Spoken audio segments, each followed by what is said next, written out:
बिस्मिल्लाहिर्रहमानिर्रहीम अस्सलाम वालेकुम दोस्तों आज तारीख है जी 18 जून 2023। तुसी देख रहे हो जी मोहम्मद डेयरी फार्म, लोकेशन ज़िला सरगोदा जी। अहमद हसन भाई की वीडियो है दोस्तों।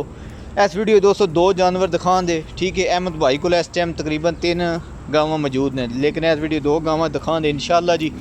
एक गां सुई है पहले नंबर पर जी दोस्तों, चोलस्तानी फ्रीजियन क्रॉस गां। बाकी माशाल्लाह गां की खूबसूरती चेक कर लेनी है।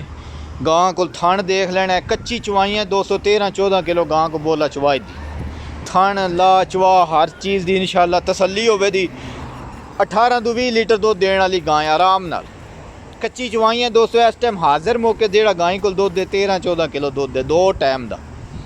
थल्ले दोस्तों बच्चा जेड़ा नर है वच्छा है दोस्तों। गां का मुल करिए जेड़ा मार्केट चल रही है 4,70,75,000 मुल गां का बनता है, लेकिन दोस्तों वो गल्लां कोई नहीं। इंशाल्लाह अहमद भाई जी डिमांड करते पे ने 3,35,000 है।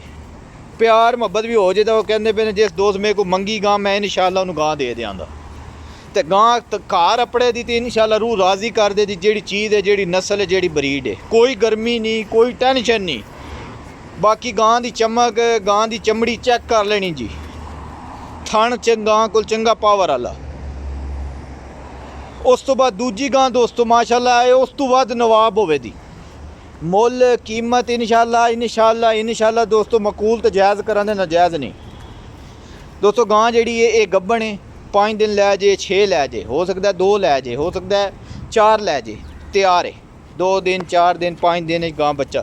बाकी गां की नस्ल ब्रीड दोस्तों प्योर आस्ट्रेलियन गां है, वे थोड़ा बहुत गां के चोलस्तानी क्रॉस है, ठीक है दोस्तों। यह जो थण है ये क्रॉस गां को होंदा, जिहदे कुछ ना कुछ क्रॉस होंदा, 10-15% 20% कह लो दोस्तों। ये जी गावां देड़ियां ना घड़े भरदियां ने, ड्रमियां भरन वाली गां है दोस्तों। 24-25 लीटर दुध देने वाला जानवर जे को लैने वाला थे। जे नहीं पानी कोई शायद दोस्तों फिर इन्हें देना 5-5 6-6 किलो टाइम का। बाकी गां ने माशाल्लाह जी तैयारी कर करके खीर की पी है। लिबास आलू गां की देख लो, बाडी गां की चेक कर लो जी। नस्ल गां की पोडी मोनी गां जी दोस्तों। यदी कीमत करिए 5 लाख रुपया, लेकिन वो गल्ला नहीं ने। 4 भी नहीं है, 3.25 भी नहीं है, 3.5 भी नहीं है। 3,45,000 जिस दोस्त को पसंद होवे, प्यार मुहब्बत भी हो जाएगा, अहमद भाई ने राबता कर लेना दोवें गावां का, ठीक है जी। एदा 3.45 है जी। पहले नंबर पर वह 3,35,000 है जी।